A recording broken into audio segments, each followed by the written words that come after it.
哇，太夸张了吧！刚回到家就开始风暴雨。对呀。这是不是台风要来了？哇塞！光脚光脚光脚！哦，看到吗？一块板子飞掉了。对，你看那空中。呀！饼干下山。饼干没看见过吧？黄蜂。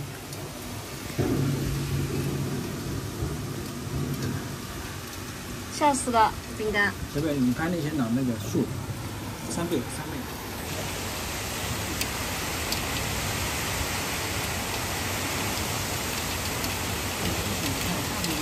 我现在是刚刚忙完我的那个网店上的工作，然后我一刷那个朋友圈，我才知道宁波今天下午不只是那个狂风暴雨，而且还下冰雹。我看我朋友发的那个朋友圈，就是他那个车已经被砸出那个小小的凹坑了，甚至我还在抖音刷到了，就是他们捡起来那个冰雹，有些地方捡起来那个冰雹跟鸡蛋差不多大小。看那些照片，他们把那个冰雹嘛，就是放在那个手心里面一对比，感觉就像是我们冰箱里自己冻的那种。就是用冰格冻的那种，然后上面再倒一些那个酒啊，或者倒一些那个可乐啊，就直接可以当一个冷饮了。以前也陆续遇到过这种就是冰雹天气的，但是从来没有遇见过下冰雹下这么大的。然后还有一辆那个特斯拉火了嘛，宁波这边的，就是这辆特斯拉的整个后挡都已经被砸出孔来了，很大的一个孔。然后我们好像宁波地区的很多朋友圈都在转发这辆车。好了，我刚刚把网店就是该做的售后都给做了一下，然后明天要发货的一些订单，然后给处理一下，就是先提前分配给那个仓库嘛，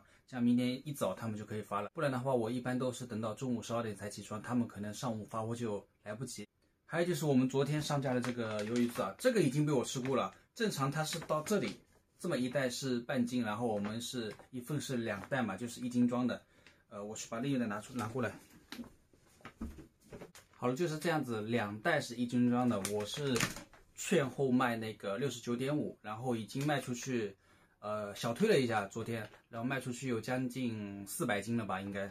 然后这些订单的话，大概要过个2-3天发货。那些鱿鱼丝都是在现烤的，哇，真的现烤的其实特别诱人的，因为闻到过那个香味，真的特别的香。反正我自己店里卖的，可以领一张那个10元的优惠券。然后折算下来的话就是69.5元1斤，其实对这个品质的鱿鱼丝来说真的是非常划算的，因为他们以前做那个小包装的，一袋是那个30多克的，折算下来1斤差不多要108这样子，所以我这个就是自己找那个大包装来分装的话，就是1斤卖69.5，其实真的已经非常非常划算了。鱿鱼丝都是整片的去烤，然后烤完了之后再用那个手把它撕下来，我让他们撕大条的。因为我觉得大条的比较爽，我可以放一些照片。我刚刚就是一边吃这个鱿鱼丝，然后一边做网店的客服，然后一边看美剧，然后手机还放着那个老年相亲节目。我很喜欢一心多用的。反正今天工作结束比较早嘛，我就聊聊，就是我前2天上传了一期视频，就是关于我给我妈买了一套那个养老的别墅嘛。然后其实下面就是有各种各样的评论，虽然也不会多去在意它，但是还是有些问题要跟大家解释一下。一方面可以打消一下大家的疑虑，另一方面呢，就是我也可以随期视频。首先说为什么会买房子啊，就是因为我本身自己住的有嘛，但是我妈其实一直是没有自己的房子住的，她有一套店面，但店面是出租给别人的嘛，所以她现在其实没有自己的房子住，所以我就想买一套，就是等以后装修好了可以给她养老用嘛。但是凤凰那套其实不一定会去装修，因为我当时就想好了，就是先买一个户型小一点的，万一就是以后我能挣到钱的话，我可以给他换一套大的。还有就是关于买别墅的钱，就是我们当时付的那个比例会比较高一点，首付的比例会比较高一点。因为我妈年纪大了嘛，其实她贷款贷不了几年的，不可能给你贷个20年30年，好像也就只能贷个10几年吧，所以首付比例会比较大。我当时我是给她拿了200万左右。然后我妈自己去借了30万，然后她自己也拿了100万多一点吧，等于就是我们首付就花了有300多万。但是我之前说我这个别墅是我买给我妈的，为什么这么说呢？因为其实她那100多万以前也是慢慢的，因为我以前做那个做小生意的时候呢，我每年都会给她一点钱嘛，其实相当于就是100多万是我给她的，所以也算是我买了一套别墅给我妈住嘛。还有就是为什么会买到奉化区啊？其实我们一开始没有想到买奉化区的，本来我们也去想尽量是在宁波市区，但是市区的别墅价格实在太贵的。然后后来我们也考虑过那个叠拼下叠嘛，也有一个大花园，因为我们主要是想要一个大花园。后来其实我们在我们自己同个小区里面也找过，就是也有一些房主在卖的嘛，当时也便宜，105平方还是108平方的1楼的，带一个70-80平方的一个花园吧，可能只卖到500万左右，还是470万还是500万左右的，然后具体我忘了，因为那个时候差不多也就是疫情第一轮刚刚结束的时候，就是2020年的那个3月份、4月份的时候，当时我妈反正也没有房子住嘛，当时我们就是已经被家里好像关了有1个多月还是2个月时间嘛，所以我们特别想有一个，一直就在想有个花园就好了，有个花园就好了，所以我们就非常执着于就是买一个带花园的。然后反正我们这个小区看过，隔壁那个小区龙湖也看过，龙湖那个呢就是价格有点高，因为它一套下来的话，要700多万，700万左右吧，就是下跌。那就算我们首付付个，比如说400万，但我们后期要还个300万的话，当然以当时的2020年的那个收入来说，其实还也还得出。但是未来这个东西很难说，我可能去年能挣到钱，我今年能挣到钱，我可能明年后年都能挣到钱，但是还款毕竟要还个10几年嘛，我很难保证，可能说我现在做的这些生意啊，或者别的东西啊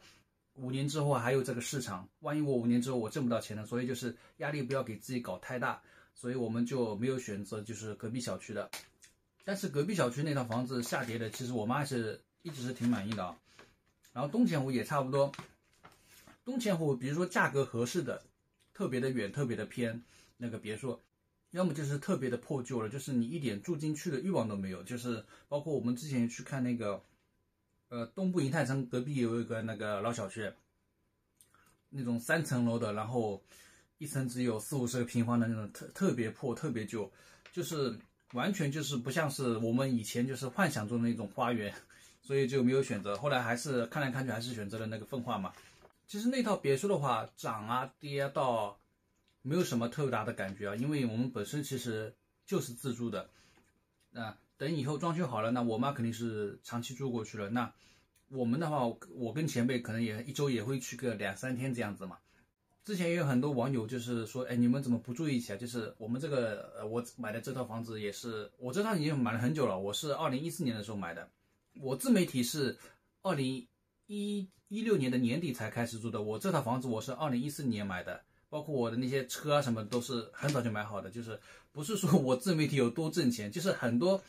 其实还是以前就是慢慢积累下来的呢。然后我这套房子是有4个房间嘛，然后有一间是专门我妈的，但是她也很少来，因为她现在也是住在别的地方。这对她来说就是偶尔跟我们见一面就差不多了，来做顿饭什么的，拿点菜过来，其实就好了，就不要整天都生活在一起。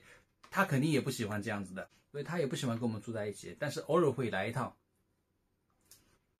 就算我们长期在外自驾游，比如说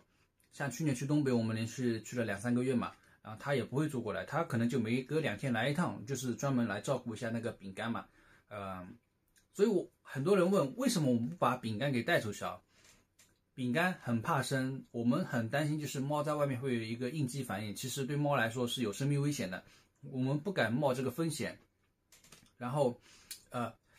当然也有一些猫它是不怕，就是说在外面就是跟一些陌生的场景嘛，但是猫的性格不同，我们这个就是特别胆小，所以我们一直就不敢。然后它在家里其实很舒服，猫粮都是给它吃很好的罐头，它想怎么吃都有。每隔2天，我妈又会特地赶过来，就是给它铲屎啊、梳毛啊什么的。其实猫在家里是远远比我们跟着我们出去要来的舒服的，而且猫也不像狗那么粘人嘛。狗是你跟着主人，可能你吃不饱睡不好都不要紧，但是猫的话其实是我觉得是有点娇气的，又很容易生病，我觉得它在家里是最好的。还有我看评论，很多人说我们那个地方太偏了，就是不适合养老，离医院太远。其实还好，我们那个我看了一下，我们那个位置离我们宁波去的那个中医院其实还是挺近的，然后周围商场什么超市啊什么都有。现在那块可能最主要是旁边其实有一个很大的一个湿地公园，因为我妈她没事的时候就会想去那种散步啊什么的，她比较那个注重这个养生啊，所以它就是有这种空气比较好的地方，然后有很多绿化的地方，他会比较喜欢嘛，所以我们当时也就选在了那个位置。然后很多人建议我们装电梯，电梯可能不会装，那个房子就不大嘛，装电梯我觉得没必要，而且我妈暂时也没有老到说需要用电梯嘛，而且她住的话，她也是应该住1楼了，可能再等她年纪大一点，可能过个10年，那我相信可能我也已经给她换房子了，可能换一个更大的一个那个房子，然后让她去那个养老嘛，所以我觉得那一套暂时是不用装电梯。还有很多人说买别墅就是买不如大平层，当然，其实对于我和前辈来说，我们当然更愿意住像那个市中心的，比如说买一套大别层，有个200多个平方，肯定住得很爽嘛。但是对于我妈这种喜欢种花什么的，肯定是喜欢有院子的会比较好。这个我们之前肯定是考虑过的，那我们选择肯定是住市区，住那个大平层。以后就算比如说住在那个奉化那边，它有多不方便啊？然后我们就是开车过去把它接过来，其实很快的。因为我高架通了之后，或者包括现在地铁也通了嘛，就很方便的。我开车过去，反正走高速的话，也就是来回差不多1个小时多一点，可能70分钟这样子就一个来回了。还说什么买这个联排也很拥挤啊，不如去就是农村就是自己买个地皮，但是这个地皮其实谁都想去买，这个地皮不好买了，买不到了。我们老家是没有地的，另外买的话也不可能的。所以而且老家你造起来房子以后更没人接手。其实奉化那边的话还有人在买卖的，虽然现在奉化区整个那个房产其实行业也不太景气了，但是起码你只要卖的便宜，还有人来接盘。如果你去老家农村造的，现在我们估计农村造的话，可能也得100-200万起码的吧，你更没有人接手。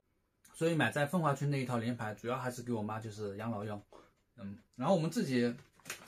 也在那个枫桥那边买了一套，枫桥这一套就有点懊恼了，都是那个什么限购不限购的搞的，当时也很烦，现在就不去管它了，